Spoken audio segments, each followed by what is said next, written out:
8 cologne fragrances with a twist, an interesting twist that makes them smell quite unique.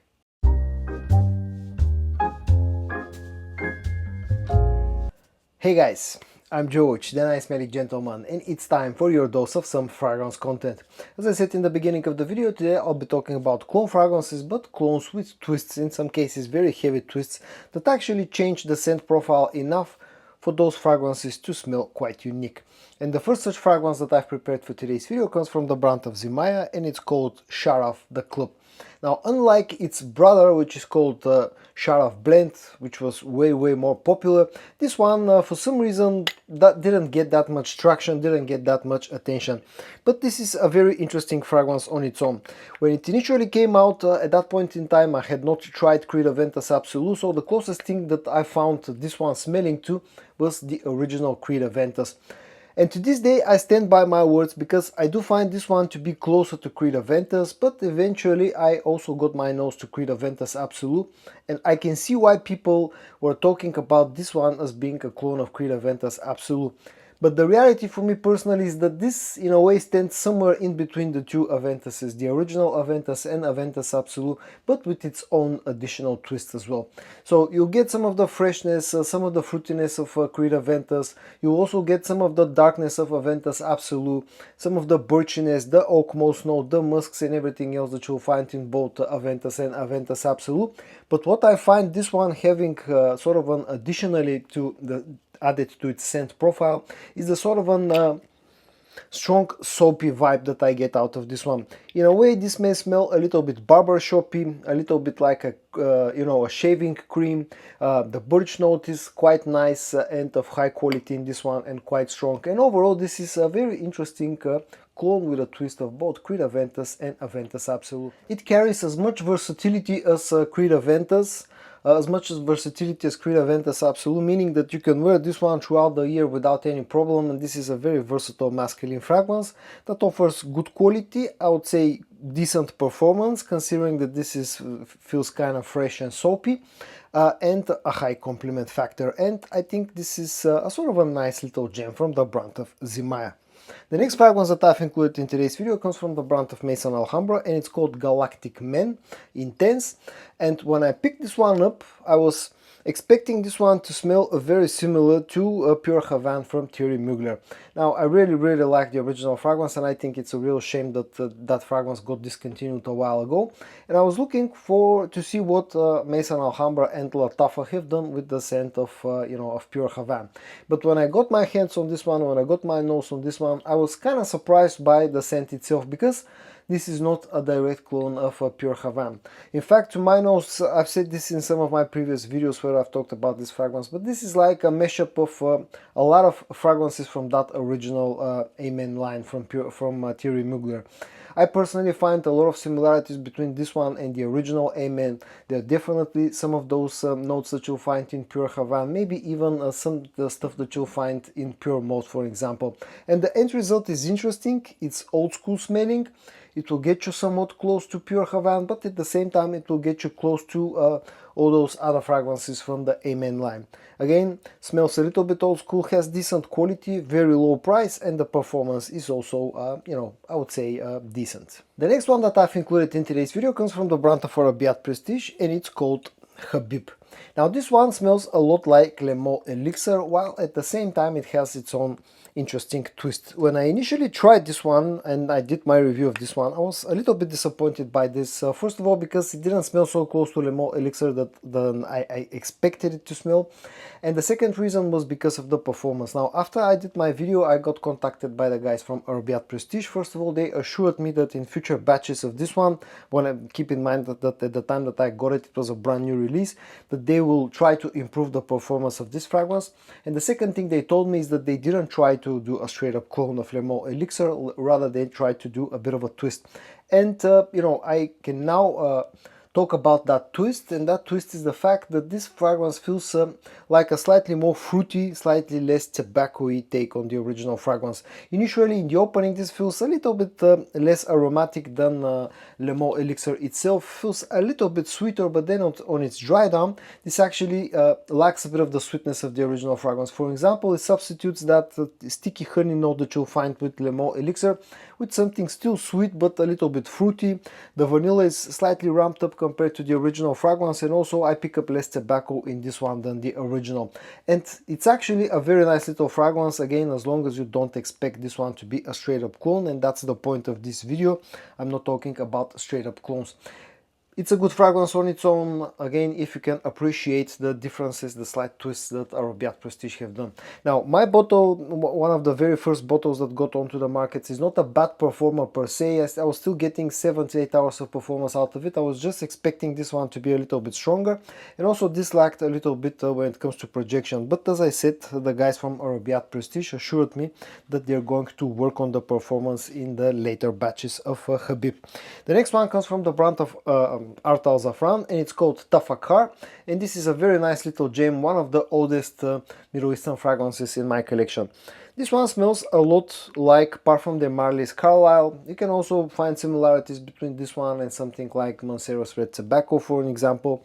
So this is a fragrance that's has a bit of tobacco, has a bit of booziness, has some ambers on the dry down, has some floral touch, and also has a bit of spiciness. Now, the way that this differs compared to, for example, Carlisle, is the fact that on its dry down, this feels a lot less dark than Carlisle itself. It feels a little bit more aromatic, it feels slightly greener and more floral in the opening, less spicy, and overall this is like a lot and less boozy as well. Overall, this is like a lot less, a lot easier to wear version of Carlisle. The scent itself is pretty nice. In fact, surprisingly good considering how cheap of a fragrance this one is.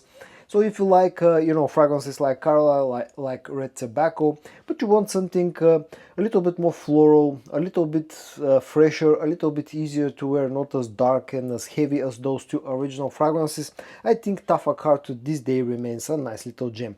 Quality is decent and the performance is also decent. The next two fragrances that I've included in today's video come from the brand of Fragrance World, but one of them is sold under French Avenue, the French Avenue sub-brand. The other one is under Fragrance World. I'm going to start with the one from Fragrance World that's called Champion Gold. It comes in this goofy looking bottle. I talked about this fragrance a little bit more detailed review of this one and the other from the line in an earlier video this week. This fragrance smells a lot like YSL myself, but as I said in my original review of this one, this also has a pretty interesting twist. And that twist is that this fragrance feels a lot less heavy on the floral notes, on those white florals that you'll find in the original fragrance. And this has more sweetness included, more fruity sweetness to be exact. And especially in the opening, in the first maybe 10, 15, 20 minutes of the life of this fragrance, this also kind of reminds me quite a bit of something like Versace Eros. The dry down sits closer to YSL myself, but still it remains a little bit sweeter and a little bit more fruity than the original fragrance from YSL. But the opening of this one is where this smells the most interesting. At least that's the part of its life that I find the most interesting. So getting that modern scent profile of YSL myself, that's heavy on the ambroxan, that has a lot of the white florals, that smells like a sun cream, quite unisex, but with the addition of more sweetness, maybe even a little bit more fruitiness, more freshness as well. But the sweet note in here, I think there's an apple note included into this one, which kind of smells like Versace Eros, and the end result is quite interesting and quite unique. And I also find it quite enjoyable, to be honest. I don't really like that much YSL myself, I don't really like that much Versace Eros, but this sort of a combination of those two fragrances, the end result is actually quite nice. The performance is quite decent, in fact on my skin this performs quite well. The projection is more on the moderate side, but still it's an interesting little fragrance. The next one is, as I said, sold under the French Avenue sub-brand, and it's called Igua by Night. Again, just like, for example, Shara of the Club, this has another fragrance that has a similar name, which is simply called Igua. That one is a clone of YSL Tuxedo, and it got a lot of attention, but for some reason Igua by Night got left behind, and not too many people talk about this one. And that's a shame in my opinion, because this is a very nice tobacco based fragrance that smells a lot like a mystery tobacco from Carolina Herrera, and at the same time carrying a bit of Parfum de Marly's Herod scent as well. It's like if mystery tobacco and Herod had a baby, the end result could be named Igua by Night. This is for those of you who like tobacco-based fragrances. There's some sweetness, there's some spiciness in this one, but mainly it's about the sweet vanilla and the tobacco. I personally find this one to smell closer to mystery tobacco than Herod, but definitely I find bits and pieces of the scent of Herod in here as well. And I'm a big fan of the tobacco note of the sweeter tobacco-based fragrances, and Igua by Night actually surprised me quite well. I didn't know what to expect out of this one when I ordered it, and the end result turned out to be a very, very pleasant affair. Quality is really nice, and also the performance is quite strong. The only downside of this one is that it's a little bit more expensive. And moving on to the last two fragrances that I'm featuring in today's video. The first one comes from the brand of Ahmed Almagribi, and it's called Brule. And this is an interesting fragrance that smells a lot like Parfum de Marly's Altair, but at the same time smells quite different to Altair, if that makes sense. Basically, this has a lot of the same notes as Altair, meaning that you'll find the ambroxan, you'll find the strong vanillic note, you'll find a bit of the cinnamon, a hint of the florals, but this also has the addition of a creme brulee note, hence the name Brule of this one, which changes, and it's quite strong, probably in the opening and the mid dry down. This is the strongest note in this fragrance, and that changes the whole scent quite a bit, twists it up quite a bit, makes it more gourmand, and definitely makes it different than Altair. In the air or even up close, if you are familiar with Altair, you'll find this one smelling similar to Altair, but again quite different at the same time and quite unique. I've recently added another interesting interpretation of Altair, but that one comes from the brand of Latafa. I'll probably talk about it next week, which is also a very interesting twist to the original scent. But because I'm not done with my full tasting of that one, I've included Brule from Ahmed Almagribi in this video. This offers nice quality, in fact really nice quality. It has a pressurized sprayer, and also the performance is quite strong, and sometimes this could be found for a crazy cheap price. I personally paid, I think, around about $30 for it. At that price point, I think this is a very, very nice option. And the last fragrance that I've included in today's video comes from the brand of Artal Kaleji, and it's called Shakeset Limited Edition. This is cloning one of my most favorite all-time fragrances. That one is Dior Homme Intense, the original one. And this is an interesting clone, very underrated and not that well known of a clone of Dior Homme Intense, which is a shame in my opinion, because this smells very, very nice, and it's very, very interesting at the same time. Now, if you are familiar with Dior Homme Intense, you'll immediately recognize that Shakeset Limited Edition has been inspired by Dior Homme Intense, but at the same time this feels quite different. First of all, it lacks some of the powderness of the iris note. This still contains an iris note, but it's not as strong, it's not as lipsticky as you'll find with Dior Homme Intense. The second thing is that this just feels a little bit fresher in the opening. And then also I find this one to have more of an emphasis on that sweet pure note that is present in Dior Homme Intense, but here it's ramped up.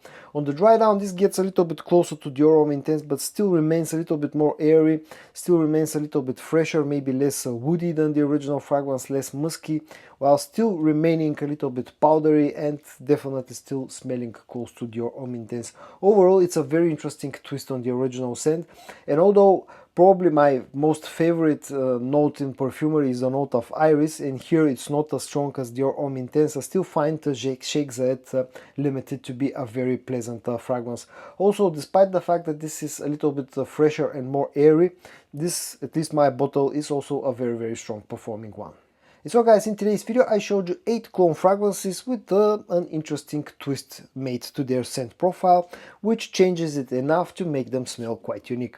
I hope that you found today's video interesting. If you did, give it a like, and I also hope that you're going to join me in my next video for your dose of some fragrance content. And until then, stay safe and bye bye.